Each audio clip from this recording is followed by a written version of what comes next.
Hi, my name is Mark O'Keefe. I'm the executive editor of Herald-Standard.com. I want to thank United States Senator Robert Casey Jr. for coming in, agreeing to be interviewed with us today. To start out, why have there been no debates between you and your opponent, Tom Smith? You did debate Rick Santorum when you ran 6 years ago. Mm-hmm. There was debates 2 years ago when Pat Toomey and Joe Sestak were running for the United States Senate. What do you think's happened? Is there any chance, there's not much time between now and an election, is there a chance that you might have a debate, or what would happen? We actually have a debate scheduled for this Friday at the ABC television affiliate in Philadelphia. That will be a debate that will be taped on Friday at 10 o'clock. It will show it'll be on television in Philadelphia on Sunday afternoon, I guess about I think it's 1 o'clock. And then after that, for the next, I guess, 72 hours, it'll be available to any television station in the States. I would assume that a number of stations will pick it up. So it'll be a 1-hour debate.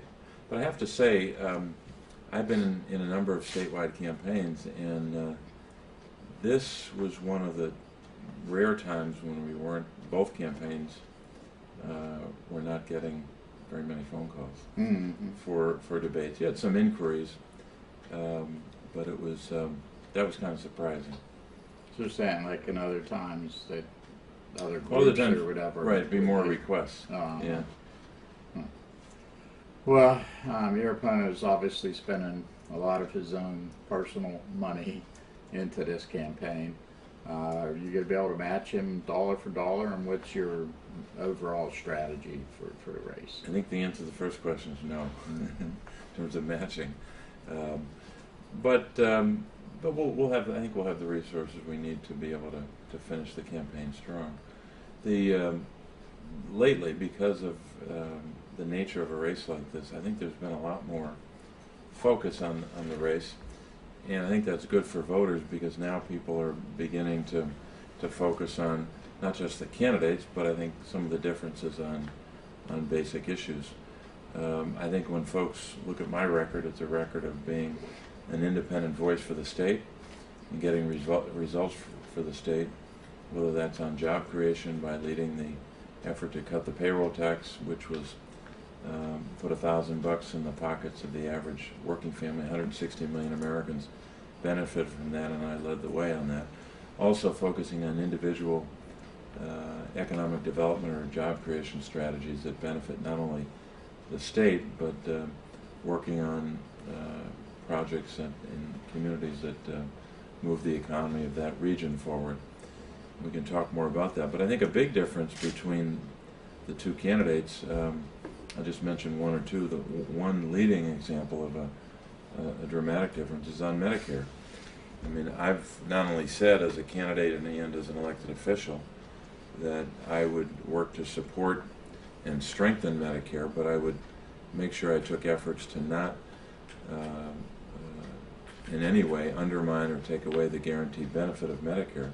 My opponent has a different point of view. He supported several proposals that would end the guaranteed benefit of Medicare, which is a radical idea. We should never adopt it, and I don't think the people of Pennsylvania support it, whether it's here in Fayette County or my home county of Lackawanna County or anywhere in the state.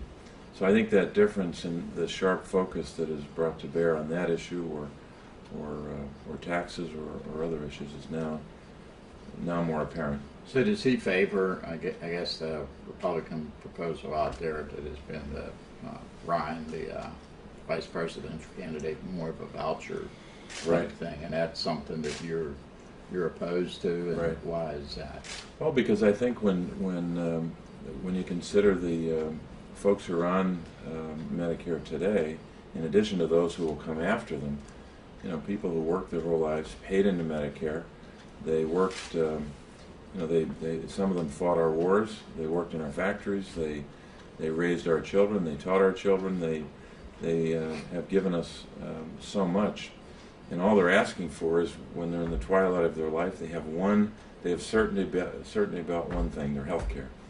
And the idea that we're going to say to them, after all of that, here's a voucher go buy your own Medicare, good luck, we'll see you at the finish line, is not only an insult to that person, it's an insult to our values. So I think we can come up with a lot of bipartisan agreements about how to reduce the deficit, how to get us on a sustainable fiscal path.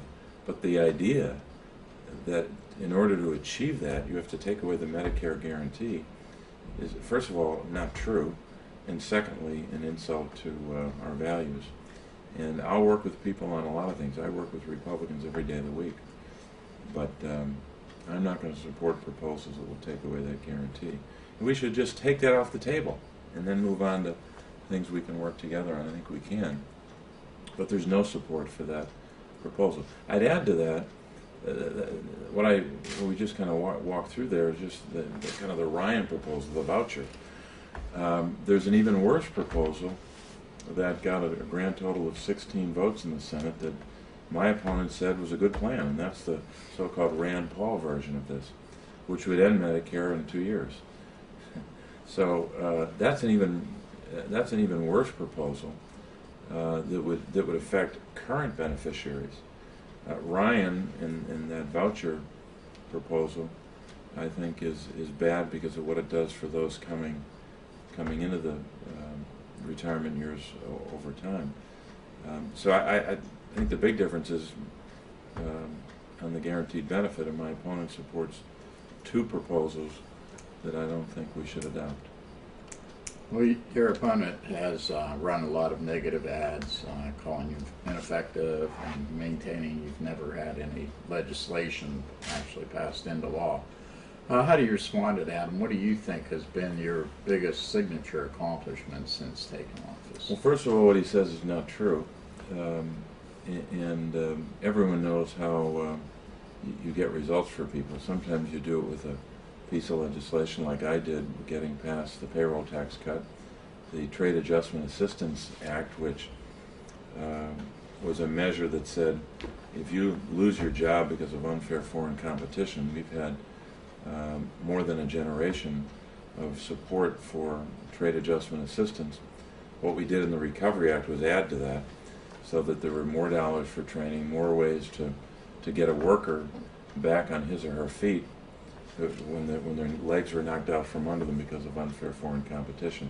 So they get training to get back into the workforce. They get help with their health care as they make that transition. I led the effort, introduced the legislation, and then led the effort to pass that. The Pregnancy Assistance Fund, we've never had a fund like that in our history until I made sure that was made part of the health care legislation, where we provide direct support, a new program, $250 million over 10 years, direct support for vulnerable pregnant women, especially those who are both pregnant and the victims of violence, or pregnant and on a college campus. If a woman chooses to bring her pregnancy to term, I think we should try to provide some extra help.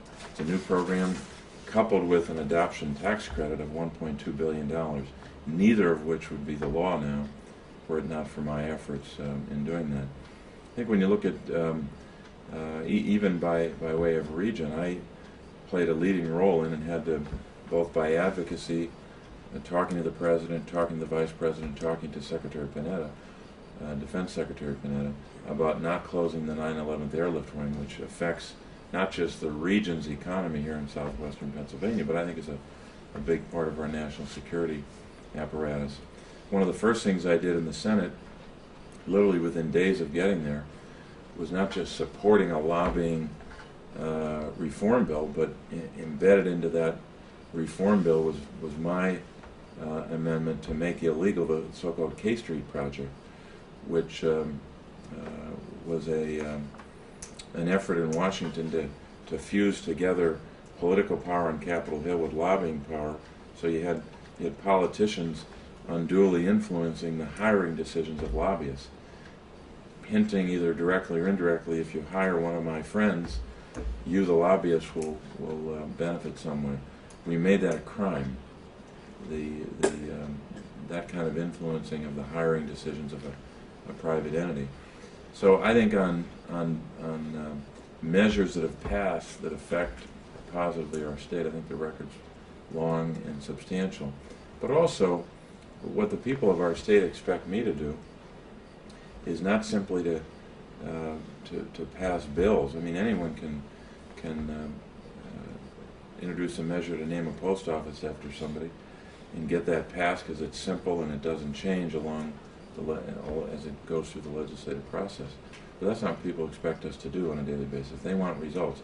Sometimes the result is you call the President of the United States and say, I need you to prevent the closure of the 9/11. I need you to make sure the Port of Philadelphia, which affects the whole state, has a deeper channel so we can get more cargo in there. Sometimes they expect you to get results by sending a letter and putting pressure on an agency or intervening for a constituent so they can get a measure of support or response from the federal government. So I think that's a good long record. I didn't add dairy farmers. I can talk about that. And also I think some of the advertising you've seen from our campaign, one specific instance which affected not only Cheryl Harris and the tragic death of her son when he was serving in Iraq, was electrocuted in the shower. Someone exposed to the dangers of the battlefield, and he died in a shower because the Defense Department and a contractor didn't do the job to properly ground the electricity that ended up killing him and 18 others. So I got a result there in terms of legislation by putting in the Defense Authorization Bill requirements that if we enter into a contract with a military contractor, you got to have electrical standards in there. That wasn't in there before my legislation. But even absent the legislative change, I got a result by pushing the Defense Department and the military contractor to do inspections. And since I did that, not only have there been no more electrocutions, but they did over 200,000 inspections, and they fixed more than 60,000 problems in both individual locations in Iraq, all across Iraq, and all across Afghanistan. So that's a result, and I think that's what people that elect us expect us to get. Your father always did very well in Fayette County. I think one year he did better in Fayette County than he did in his in Lackawanna. That's true. Lackawanna County. Yeah. And you've always done very well here. You've always been very popular. But do you have any concerns about Fayette County, since Fayette County did go for John McCain back in 2008, and also back in 2010, Fayette County, despite being overwhelmingly Democratic, did go for Governor Corbett and Pat Toomey. How do you think you're going to do in Fayette County? It's hard to tell, but no matter what happens in this election, I've been blessed to have great support before, and I'm honored by that, and I'm privileged to have that opportunity. Not only to have served as Auditor General and State Treasurer, but now to have served in the Senate. So no matter what happens in election day, I've been a pretty lucky guy to be able to have that opportunity. The people in this county over several generations have had a tough set of circumstances. Even today, as we're seeing a good national recovery, that is an improved situation from where we were a few years ago, and a little bit of good news when you look at it statewide. But even with some of those positive numbers, people are still struggling. We're not creating jobs at a fast enough pace. I'm not at all satisfied with where we are. We've got to do a lot more. We've got to get Democrats and Republicans to work together to adopt measures that will kickstart job growth faster. We had a payroll tax cut that helped a lot, but we also need a tax credit for employers so they can be incentivized to hire more folks. We need to create incentives for the great investments that folks can make in biotechnology or life sciences, which is a big economic sector here in southwestern Pennsylvania. We need to do everything we can to help our agricultural regions in the state, the farm families. That's why I've worked so hard to help our dairy farmers. We have a lot of folks who work in factories here in southwestern Pennsylvania that need to make sure we get the balance between regulation and economic development, or regulation and improvements we can make to protect our environment and quality of life. So we have a long way to go, and when I look at the state, and you consider the unemployment rates in the state, you can almost divide it into two halves of the state. Very high unemployment in kind of the eastern part of our state. I live in Lackawanna County and right next door in Luzerne County. We've been living with 9 to 10% unemployment for too long. Most of the high unemployment counties are in the eastern part of the state. Philadelphia is above 11, and the next two highest are very small counties, kind of in the northwest. It's Cameron County and Forest County. But then you have a whole group of 12 other counties where they may not be above 10, but they're between 9 and 10, and one of those is Fayette County. As of August, it was 9.4. About 16, I think it was about 6,100 people out of work. So as long as that prevails, I'm not at all satisfied with where we are. So it's my job, either for the next 2-3 months or the next 6 years, whatever the voters, whatever decision the voters make, to do everything I can to get that number down, to have fewer people unemployed here in the county, to have fewer people unemployed in the state. And I take that obligation very seriously, and I think it's the number one issue in the race, and I think it's the number one obligation I have, and I'm going to keep doing the work that I've done and do even more to bring that number down for the people of this county who have been not only very good to me, but help build our state. Well, as you mentioned, Fayette County's unemployment is one of the highest in the state. What do you think you can specifically do to try and turn that number around? I think to get as many Democrats and Republicans to work together to pass legislation or to take other actions that will improve job growth. I mentioned the payroll tax cut. That helped enormously. Had a tremendously positive impact for the last 2 years. I think now that we're moving into 2013, we need to think of other strategies as well. I think a 10% tax credit for employers when they hire. If they hire an employee or more than one from year to year, or if they grow their wages, if they're making investments to grow their economy, we ought to provide some incentives for them to do that, number one. Number two is making sure we're taking full advantage of the transportation bill that we got passed. It was a bipartisan bill, but frankly, because of the politics of Washington, it took too long, and I would have preferred a bill that was of longer duration, but I think we're getting the benefit of that. I know that we had a bipartisan effort to get that done. Bill Schuster, someone I've known for a long time, and I know he puts a high priority on that legislation.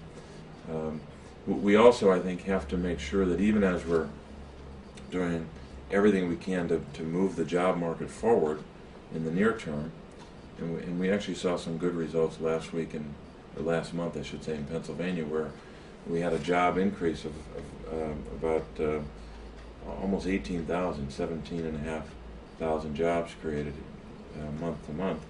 But that's not enough. We gotta do more. The other thing we should do is to try to get Democrats and Republicans together on measures that will lead to fiscal responsibility and a fiscal agreement. And I think we can make a lot of progress between Election Day and the end of the year and in 2013 on that. And finally, I'd say we've got to get our policy right as it relates to actions by other countries that undermine our ability to create jobs here. China is a leading example of that. I'm one of a handful, and literally 3 or 4 leading senators in the Senate that got past the China currency legislation. It's sitting in the House. They should pass legislation that will finally have consequences for China when they cheat on their currency. When they cheat on their, it's not complicated. When they cheat on their currency, it undermines our companies, undermines our workers, and leads to tremendous job loss here in the United States, here in Pennsylvania. We lost in a decade because of unfair trade with China, over 100,000, just a little bit over 100,000 jobs. A lot of, not everyone, but a lot of those jobs could be directly attributable, or I should say the loss, could be directly attributable to China's currency policy. So we need to have consequences for China when they cheat on currency, consequences for China when they rip off our products, whether it's intellectual property or whether it's Zippo lighters up in north central Pennsylvania, wherever that is. And finally, we need to get a trade policy in place where both parties come together that says we will have a trade policy and every deal will be measured against the policy. I voted against all 3 trade deals. I voted against the administration, and I voted against Republicans in Washington who wanted 3 trade deals with South Korea, Panama, and Colombia, which I believe were not in the best interest of Pennsylvania and not in the best interest of, just like I should say, not the NAFTA agreement was not in the best interest of Pennsylvania. And on consequences for China when they cheat on currency and on the 3 trade deals, we're highlighting yet another difference between me and my opponent.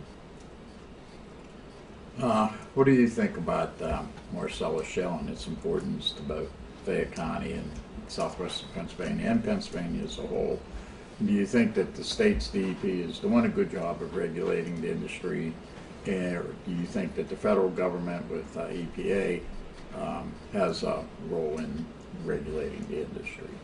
Well, first of all, I'd say it's a tremendous opportunity for this county, this region, and I think the whole state, that we're beginning to realize and seeing a lot of evidence in terms of the tens of thousands, literally tens of thousands of jobs that have already been created, tens of thousands more yet to be created over at least a generation, I hope 2 or 3 generations, number one. Number two, it allows us to not just reduce our dependence on foreign oil, the development of natural gas allows us to say with meaning and to say truthfully that in our lifetime we can not just reduce our dependence on foreign oil, but possibly be wholly independent of foreign oil. A dramatic statement that I think is actually achievable because of the opportunity natural gas presents. And then finally, in addition to the job benefit and the energy benefit, it allows us to build an economy around it. I mean, who would ever believe that even a few years ago, if you walked up to somebody and said that big companies like Shell are willing to make an investment in Pennsylvania that doesn't even necessarily involve just the extraction of natural gas. It means that the so-called cracker plants, where one of the byproducts of the natural gas is the ethylene that allows us to make plastics and develop brand new industries. So I think it's a tremendous opportunity, and we have to make sure, even as we're getting the economic benefit and the energy benefit, that we do it right, that we comply with our environmental rules that are in place and are important in terms of not just protecting drinking water, but also protecting emissions and the quality of life of our people. I have no doubt that we can get that right. Most of the responsibilities your question referred to is the State Department of Environmental Protection, and we've got to be very vigilant and make sure that Department of State government does its job. I think they take the responsibility very seriously, and I think the citizens of our state will pay close attention to what they're doing. Finally, I'd say this: there is a good bit of help that the federal government can provide by way of incentives so that we fully develop the opportunity. One is, and this is a bill I've introduced, to make sure that we take advantage of the job training opportunity here so that Pennsylvanians are getting those jobs, not simply folks from Texas or Oklahoma or other places. I realize that in the initial stages you might have had to bring in skilled workers who understood this fracturing process and were trained, but we need to make sure that we're developing a whole economy in Pennsylvania for Pennsylvania workers, for Pennsylvania jobs. A lot of companies are helping on that. Some are not doing enough, and we've got to make sure that they do that, number one. Number two, I have legislation as well that will say that if you're a Pennsylvania government or other entity that is buying school buses or transit buses, you ought to get an incentive. And my bill has a 15% rebate, so that if you're, in terms of school bus fleets and transit buses, you purchase one of those buses, you can get a 30% rebate up to $15,000 per bus. And we also, as part of that, have two provisions to extend tax incentives to provide that as well, so that if you're putting natural gas in your vehicle, or if a retailer, I should say, is purchasing natural gas for use in vehicles, they can get a 50% tax credit on every dollar. So incentives like that, which will lead to the further development of natural gas for use in vehicles, I think helps. So if we're doing all that, I think we can fully realize the great benefit of it.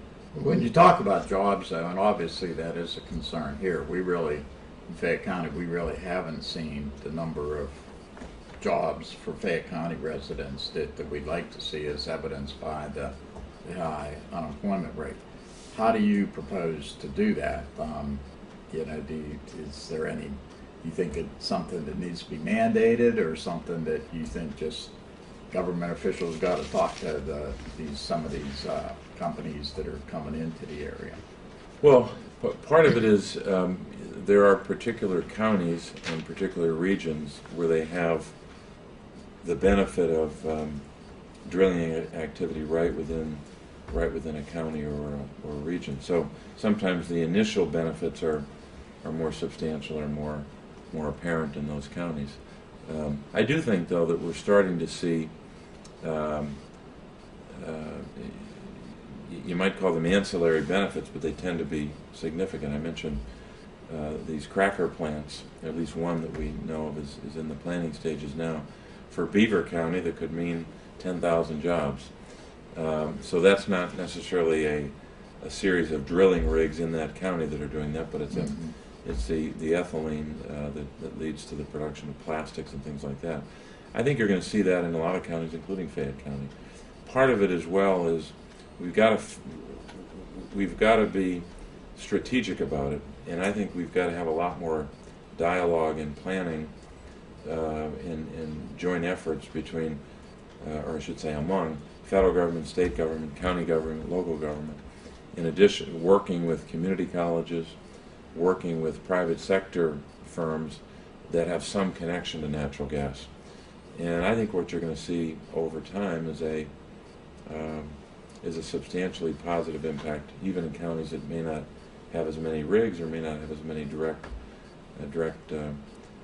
activities. One idea that we don't have a bill yet, but we're going to introduce a bill soon, where we can actually begin to develop kind of corridors across the state. You can do it across the country as well, where you have natural gas corridors. So along those corridors, literally geographically, you can have natural gas stations where there'll be an incentive for private sector firms and other entities as well, even government, to invest in natural gas filling stations. So you're developing the infrastructure so that creates even more incentives for the use of natural gas. So I think the potential here is almost boundless, but we've got to figure out ways and strategies to say that if a county is not feeling the benefit yet, or if a region isn't fully realizing the benefits, what are we not doing? And I think that can happen if we're strategic about it. And do you think like job training is going to be crucial?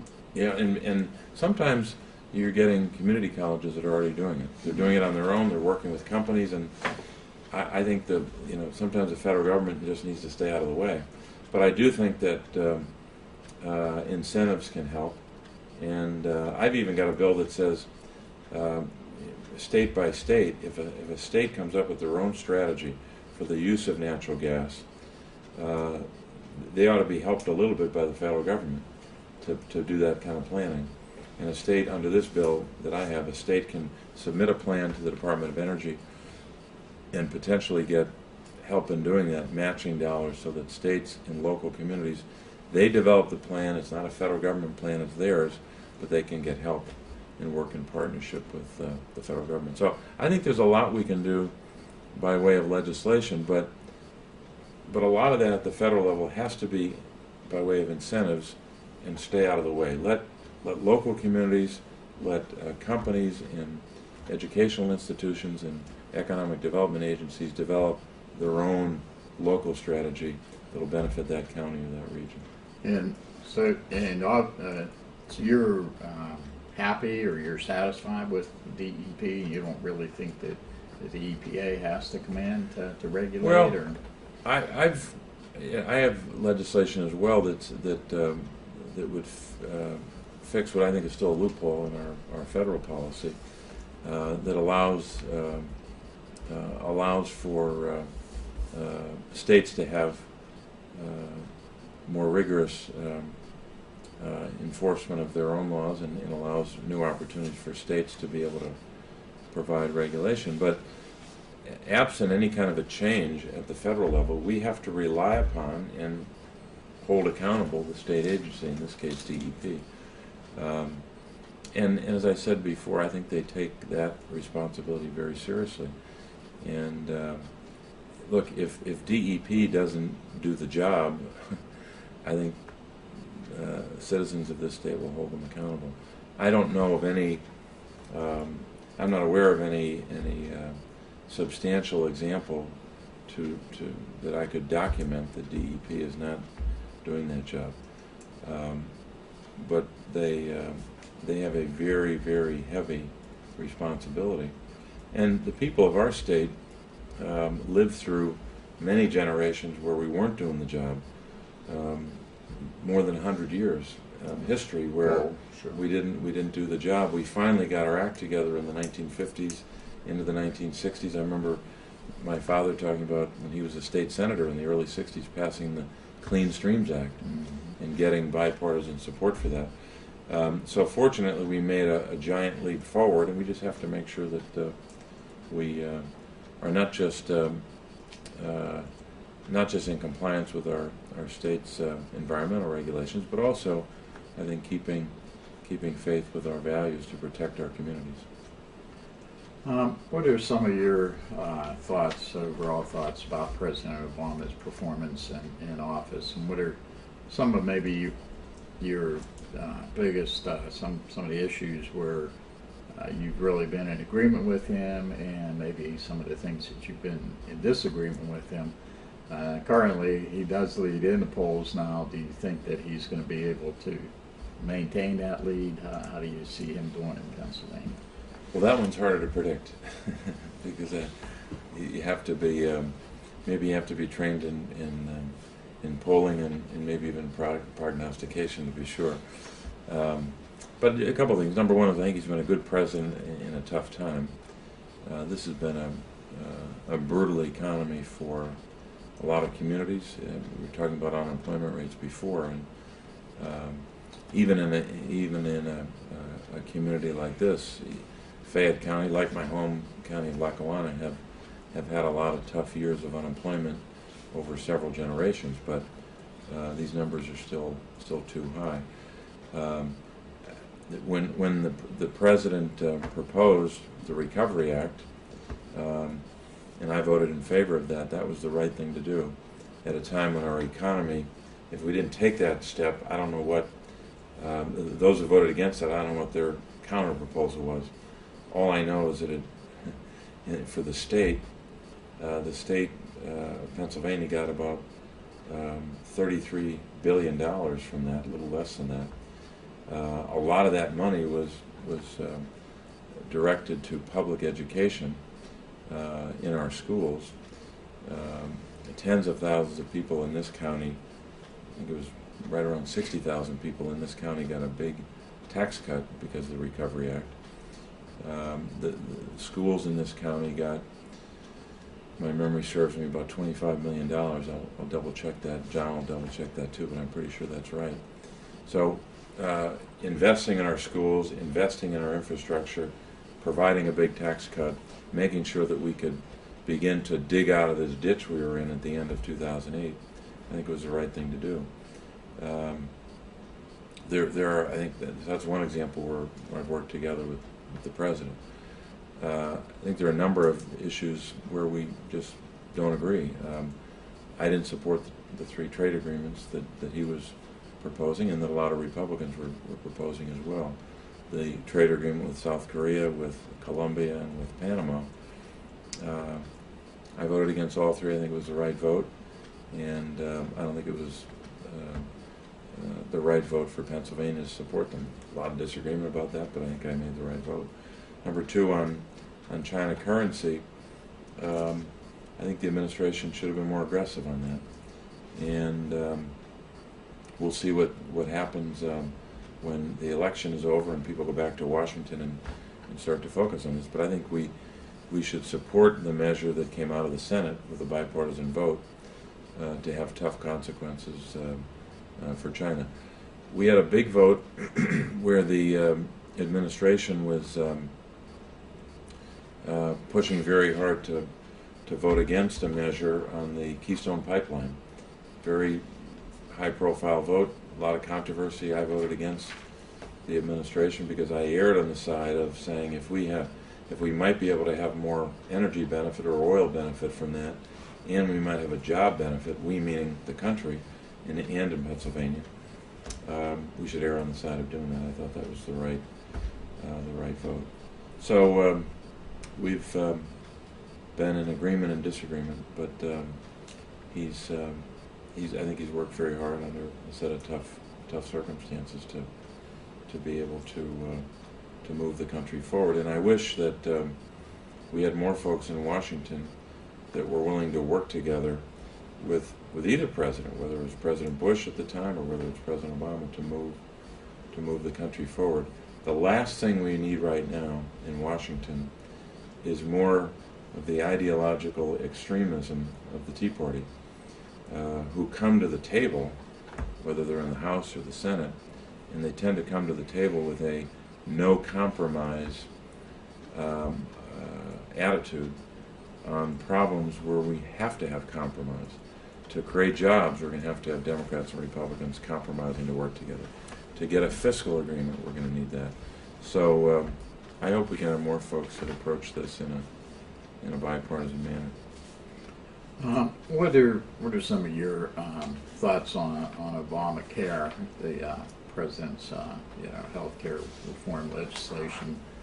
Do you think it's caused a lot of controversy? Is there anything that you think maybe could have been handled differently or done differently? What are your thoughts?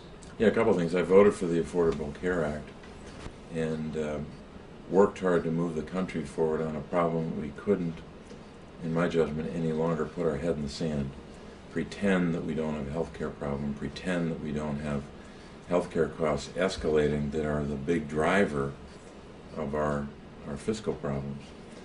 I can't say I'm amused. I'm outraged when we have federal legislators who talk about reducing the debt and then want to do nothing about it.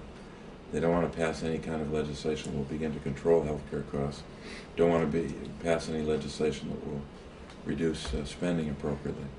So here's what I think we ought to do on health care. Number one is we've got to start to bring the country together, Democrats and Republicans and independents, to say that we're going to protect kids who have pre-existing conditions and never allow the insult that prevailed for too many years, where a child with a pre-existing condition, some of whom could die from that pre-existing condition, not have coverage or treatment. We should never, ever go back to those days, number one. Number two, we should come together to protect older citizens by not just preventing the taking away of the guaranteed benefit of Medicare, as some folks in both Washington politicians and Tea Party politicians want to do, but also strengthen Medicare. Not just stop the taking away of the guaranteed benefit, but strengthen Medicare like we did in the Act, to add to the years of solvency of Medicare as we did in the Act, to give seniors substantial help that they didn't have before. Free preventative care, millions of seniors getting free preventative care that they never got before, that they're getting now under the bill, and beginning to fill the so-called donut hole, which is a nice way of saying coverage gap, which is one hell of a nightmare for a senior when they have a gap in coverage, where we've now taken steps because of the implementation of the bill, where seniors in this state on average had already gotten on average about $660. But we got to continue that over the next decade, keep providing that help so that we can shrink that gap over the next, say, 8 to 10 years. Thirdly, we need to make sure that we can get the legislation right and get the healthcare system to work so that small businesses can get tax credits. They're provided under the Act. Frankly, I'm not satisfied with where we are on that. I don't think we're getting that right yet. We got to make sure that we're providing relief to small businesses with the tax credit that's available to them. And then lastly, we got to make sure that we're taking additional steps, as the bill did, but we could probably do more, to both control costs, number one, and to enhance quality. There are a lot of great examples of this in the medical community and healthcare systems around the country, where over time, and even more recently, these systems have taken their own initiative to reduce cost and enhance quality. Now, people say you can't do that. Yes, we can. We know we can do that, because folks out there who run hospital systems and hospitals and healthcare networks have already done it. Have already proven you can do that. Geisinger is an example, but there are plenty of them. I know there's good work that's been done by Conemaugh Health Systems in this region and plenty of others. So we can do that, but we have to bring folks together. 2 more points. I'm perfectly willing to vote for and support changes. I've already supported significant changes. There's a provision in the bill that has a fee on medical device manufacturers, which would generate a lot of revenue so that we have we don't increase the deficit by passing the bill. In fact, when we passed the bill, it was the Healthcare Act reduced the deficit. And one of the reasons it reduced it is because we had so-called pay-fors, a series of pay-fors. One of the pay-fors was this medical device fee. I heard from a lot of medical device manufacturers around this state, and I didn't just listen to them for 3 or 4 hours or 3 or 4 days. I listened to them month after month, and so did my staff. We took a lot of time to consider their point of view, and you know what? I changed my position on that. I now support legislation that would repeal that fee. So there was a tax or a tax provision that said that if you're a company and you spend more than $600, you'd have to file a lot of paperwork. It was a Bush administration idea that was adopted in the health care bill, but a lot of people complained about it. So Democrats and Republicans came together to repeal that part of the bill. Senator Toomey and I have worked together on a Medicare Advantage provision that says we're going to allow people more choices than they were getting under the bill to change Medicare Advantage plans and have some more options in that in a 3-month window. So I'm willing to support a lot of changes, even big changes, to make it work. But the idea that we can just repeal this thing and walk away from children who are getting those protections is an insult. And you know, repeal, the Congressional Budget Office tells us, you repeal this, you've just blown an $800 billion hole in the deficit over the next 10 years. That's unacceptable. In addition to not protecting our seniors enough, which repeal would do, not protecting our children, which repeal would do. So the idea that you can just walk away from this problem is really an insult. But I think there are plenty of Democrats and some Republicans who will sit down and work together to improve the system, and I think we can get it right.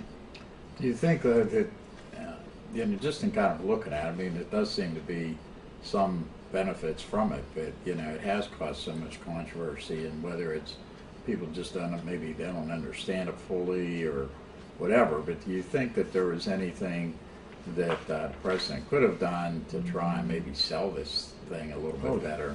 Sure, some more that I could have done. I don't want to cast the blame at someone else. I have a responsibility, and maybe I should have done more to talk to people about as we were passing it and even after passage. But I still think there's time to do that. I think that a lot of folks around the country, even folks who haven't embraced the bill yet, don't fully support it.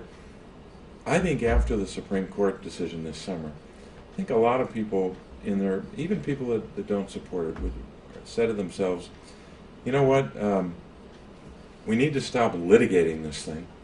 We don't need to have another 15 years of litigation and debate about whether we need to do something. We need to figure out a way to make this work. And if that means changes, we should do that. If that means reassessing something that we put in place, we should do that. And look, a lot of this has been implemented, but more is being implemented in 2012. We're not at the end of the year yet. More will be implemented in 2013 and 2014. And when all of that happens, I think even while it's happening, but after that, we're going to make another assessment. And in 2014 or 2015, if folks around our state think that we still need to make major changes, we ought to talk about that. We ought to sit down and talk about it and try to work together on this. But the last thing we need is more hyper-partisanship, more rigid ideology, more no compromising that I don't think is going to get the job done. And for those who say, "Oh no, I want to protect children with pre-existing conditions," I'll support that. The next question from the press should be, how will you pay for that, sir? How do you pay for that if you don't have some of the provisions in the bill that we have? You can't just say you want to protect kids with pre-existing conditions and help seniors with preventative care and help seniors pay for their prescription drugs. You've got to be able to find a way to pay for it. The bill does that. The folks out there who have supported repeal do not have a strategy to pay for all that. And if they don't have a strategy to pay for it, they better be honest with the American people about it. Well, you did talk before about the Medicare, but also you've been critical of your opponent, saying that his stance on Social Security is vastly different from yours. You want to talk about what the differences are and what's your position on Social Security? First of all, if you look forward, Social Security has some challenges, but it's in pretty good shape. We have a Social Security system which has served us well for generations. The two most important things initially we need to do on Social Security is stop these efforts to privatize it and to take those precious resources and put them into the volatility of the stock market. I thought we had ended that conversation. We had a nationwide debate in 2005 about whether we should privatize Social Security. It ended with a resounding no. The people of Pennsylvania said no. Across America, they said no, we're not going to do that. And yet, you still have people in Washington. You've got politicians in Washington and some who want to go there who are saying we should still have private accounts, privatize Social Security. It's a really bad idea. I think we demonstrated that in 2005. I think there's even more evidence. So that's the first thing we do, stop those proposals. I think we can, because I don't think they'll pass. I think there'll be a lot of opposition. Number two is what I talked about before, and I won't repeat it all, but we need to move the economy forward. I mean, if we're creating more jobs at a faster pace here in Fayette County, southwestern Pennsylvania, across the Commonwealth and the country, we'll have more revenue for Social Security because of the payroll revenue that comes with more folks having jobs. So the best way to strengthen Social Security is create jobs. But I think the bigger challenge right now is Medicare. It's both more urgent and more substantial, and that's why we need to get folks sitting down and working together on that. But I hope that we're not going to have another debate about privatizing Social Security. It's a bad idea that's been rejected and will be rejected again. And I'm going to, just like I said, I'm going to take every step necessary to stop the taking away of the guaranteed benefit of Medicare. I'm going to take every step necessary to stop people from trying to privatize Social Security. And I'm either going to have 2 months to do that or 6 years, but whatever it is, I'm going to work to stop people from doing that. Okay, well, that's pretty much it for our questions. I know you're a busy guy. Do you have anything else you wanted to Well, you covered say, a lot of something that we hadn't covered a touched lot on? of ground, and you gave me a lot of time to talk, and I appreciate that. In my business, sometimes everything's a soundbite, so I'm grateful to have the chance. No, I think you covered. I'm looking at our list here, and I think we did cover just about everything. Let me just say this in conclusion. You mentioned the people of Fayette County voting for me in the past. I'm asking for the vote again, and I'm grateful if I receive a majority vote in this county. It would be a great privilege to serve in the Senate and to represent the people of this county again. I'm especially grateful for what they've already done for me and supported me as a candidate and as a public official. What great support they gave my father over more decades than we can count. But then finally, I want people to know that I take this obligation very seriously. I've often said that the building I worked in the finance building in Harrisburg, I worked there for a decade, has an inscription over the top of it that says, "All public service is a trust, given in faith and accepted in honor." And if I'm doing my job as I should, and if public officials are doing their job, they not only should understand that precept, that public service is a trust, it's given to us in faith, and our job as elected officials is to return that faith and that trust with honor, and that means basically being honest, but also representing, in my case as a representative of the people, representing people in their best interests and trying to do your best to fight on their behalf. So I'd be honored to have the chance to do my best to earn people's trust again, consistent with that trust that they placed in me. Okay. Well, once again, we want to thank Governor Casey. That's all right. That happens. Senator Casey for coming in to be interviewed by Herald-Standard.com. My name is Mark O'Keefe. I'm executive editor of Herald-Standard.com, and I want to thank you for watching, and we'll see you later. Mark, thanks so much for the time. Thank you. And the time to answer.